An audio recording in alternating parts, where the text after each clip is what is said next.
वस्तुओं के बहिष्कार के अभियान के तहत confederation of all India traders देश भर में एक राष्ट्रीय अभियान चला रहा है, जिसको जबरदस्त समर्थन मिल रहा है। Confederation of all India traders ने अब भारतीय क्रिकेट कंट्रोल बोर्ड द्वारा भारत छोड़कर दुबई में आयोजित किए जा रहे IPL मैच में टाइटल स्पॉन्सर के रूप में चीनी कंपनी वीवो को बनाए रखने के फैसले की कड़ी आलोचना की है। BCCI के इस कदम के खिलाफ confederation of all India traders ने केंद्रीय गृह मंत्री अमित शाह और विदेश मंत्री जयशंकर को एक पत्र भेजकर मांग की है कि BCCI को इस आयोजन के लिए कोई स्वीकृति न दी जाए। प्रवीण खंडेलवाल ने कहा कि ओलंपिक और विंबलडन जैसे बड़े अंतर्राष्ट्रीय खेल आयोजन कोरोना के कारण रद्द कर दिए गए हैं, जबकि BCCI भारत में IPL को आयोजित नहीं कर सकता।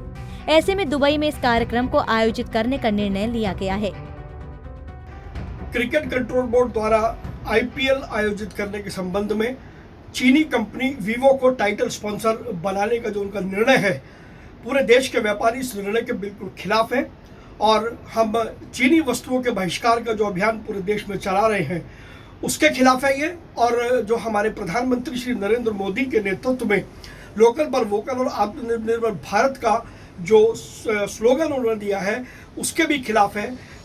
समझ में नहीं आता कि IPL कराने की ऐसी ज़रूरत क्यों है, जब ओलंपिक रद्द हो गए, जब विंबलडन रद्द हो गया, ऐसे में ओलंपिक भारत छोड़ करके दुबई में कराना और चीनी कंपनी वीवो को उसका टाइटल स्पॉन्सर बनाए रखना कौन सी मजबूरी है क्रिकेट कंट्रोल बोर्ड की, ये समझ से परे है। आज कैट ने देश के गृह मंत्री श्री अमित शाह को और विदेश मंत्री श्री S जयशंकर को पत्र लिख करके इस IPL आयोजन को देश से बाहर आयोजित करने की अनुमति न देने का मांग की है और कैट के पूरे व्यापारी इसका कड़ा विरोध करेंगे। गृह मंत्री अमित शाह और विदेश मंत्री को लिखे पत्र में CAIT ने कहा है कि BCCI का ये कदम देश में कोरोना को रोकने की सरकार की नीति और कदमों के खिलाफ होगा और BCCI का ये फैसला कोरोना को बढ़ावा देने वाला भी साबित हो सकता है।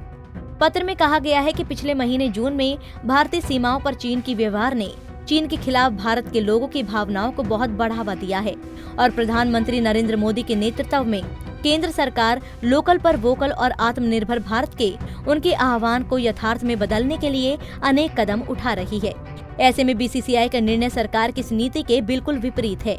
दिल्ली से कमल कुमार कंसल, पंजाब केसरी टीवी।